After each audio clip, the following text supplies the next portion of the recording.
What's up everyone, it's me, ThusIAtone. Just wanted to film a real quick commentary, little brief tutorial for you guys on how to create some good emblems. I know a lot of people have been watching my emblem animations, and that is not what I'm going to be showing you how to do here. This is just going to be about how to make cool emblems, ones that look good when they're miniaturized up top, ones that blend in with your selected background, and things like that. Just a few quick tips. So first of all, what you're going to want to do is, in my opinion, the best emblems are ones that blend in with the backgrounds, because it adds a different dynamic to it. So you're going to go ahead and find a background that you like. So say, for instance, I'm going to go down and find the Pretty Pony background.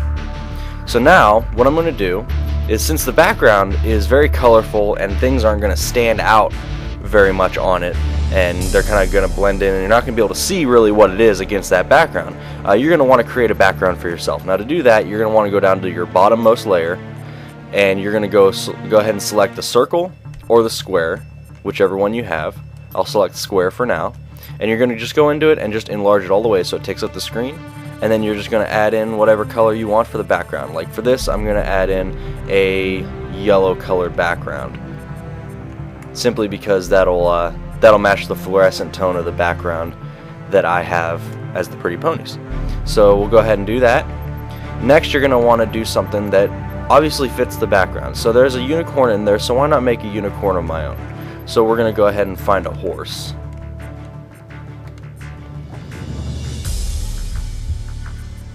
And here's a good horse right here, so we can go ahead and take him and use him. Now you can flip by hitting an X button. You can flip them sideways. You can also move emblems off the screen so they seem like they're coming out of the screen. So what we're going to do is we're going to move him so that he looks like he is coming out of the screen, like so. And then we're going to give him a nice color to fit the theme we're doing. So we'll make him a nice bright hot pink. How about that? Next, you're going to learn how to take emblems and hide them behind other emblems in order to make them have a different appearance. Like for instance, to get a unicorn, you're going to want a point sticking out of this horse's head. So you're going to want to go ahead and find something that has that type of point. So we're going to go ahead and use this combat knife. It's right above the horse. Now right now it's a combat knife, but if you turn it this way and hide it behind the horse, and then make it the same color, there you go. And you've got yourself a unicorn right there. Now, that looks pretty bland. You got no variation in color whatsoever. So we're going to go ahead and take the remaining layers we have and just add in a bunch of stars. How about that? So we're going to go ahead and make it the size we want first. If you're going to do duplicates, you always want to make it the size you want first. It'll save you a lot of time. So we'll go ahead and make it, about that big. And then you're going to want to make it a color that you want. So we'll start off with a red star. Then what you can do is highlight it and hit X to duplicate it to all your other layers. Now you can select each layer individually, move it around, and give it a different color.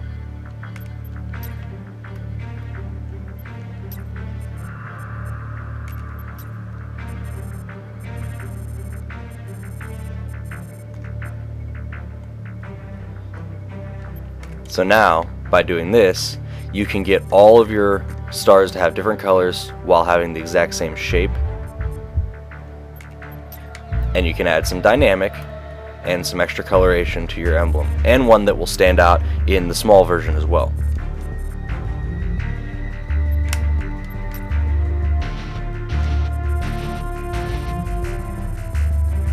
Now I know I haven't used them all up yet, but there you go. That's more than enough for a great emblem. And then you just hit back, save and exit, and there you go. I've got a unicorn shooting sparkles out of his horn, and it fits the background perfectly. Now, if you don't want one so flamboyant, let's go ahead and pick a different background just for a different view. We'll go ahead and pick the Propaganda. Propaganda is one that's it's much different than the Pretty Pony one, because it doesn't have as many colors in it. It's obviously only got 3 colors. So we're going to use those same 3 colors, white, black, and red, to make another emblem. So we're going to go ahead and put a background on this one as well. Now the background obviously is not very, you know, it's not necessary or required. It's just something that I like to do to make my emblem stand out more against the backgrounds. So we're going to go ahead and give it a plain white background to make it stand out.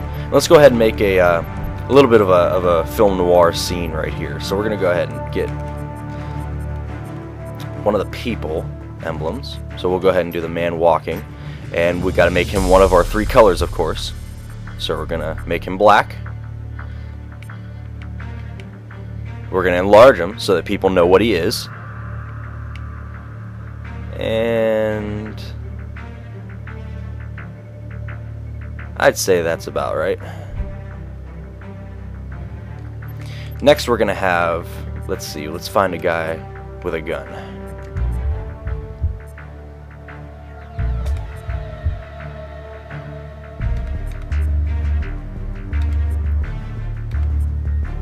And where's he at? Where is he at? That's one thing. You can, no matter how many times you use these emblems, you can never remember what pages they're on. Oh, here we go. Here's a man shooting. So we'll go ahead and make him the same color as the other guy, to keep with the color theme. And then we're gonna put him out of screen. Since there's obviously no room for me to put him on here, we're gonna just put him out of screen. Just use his hand. That's all you need. Go ahead and point it right at the back of this guy's head, and just tilt it right. There you go. Now we're going to want to add the red, which obviously is going to take the form of blood since we got a guy getting shot. So we're going to go ahead and do something for the exit wound. And there's a good one. There's a splat.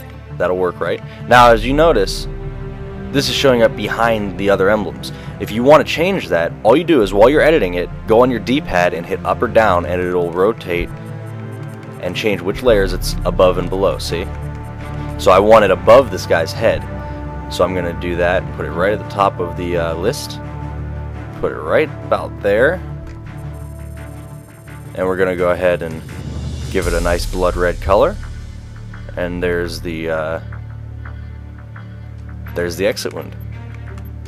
Now we're also going to add some detailed effect, because obviously you're not going to be able to see just that much red. So we're going to go ahead and use a drip.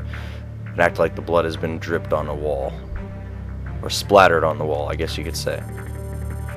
So we can go ahead and just add that, and of course change it to the same red color. There we go. Now, one thing you might notice is, see, I'm going to save and exit, is that you can't really see in the small version of the emblem up top, you can't really see the drips that well coming down from the splatter. So what I'm going to do is I'm going to go back in. Very simple. I'm just going to duplicate that drip, highlight it, and just move it just a tad over so that it accentuates the drips and the lines, makes them look a little bit thicker and more pronounced, and there you go. You've got yourself a pretty badass looking emblem. And you know, you could add things to this, like you could add, say, like an anarchy symbol on this guy's pocket or something like that, or you could add a spark coming out of the gun, which I've done, but it just doesn't show up as well in the small emblem, which is something I like. So now you've got right here, you've got a great background with a person's head using the same exact color scheme as your emblem, and the emblem looks really great. So thanks for watching this tutorial. I'll come out with some more sometime soon, and then I'm going to also have one more animation video coming up soon where I'm going to be doing some of the guns and try to match them up with sounds from the real world while they're firing. So hopefully you enjoy this. Hopefully you are looking forward to my next stuff. Don't forget to subscribe to me. You'll get to catch all the other stuff that I'm going to be coming out with. So once again, thanks guys.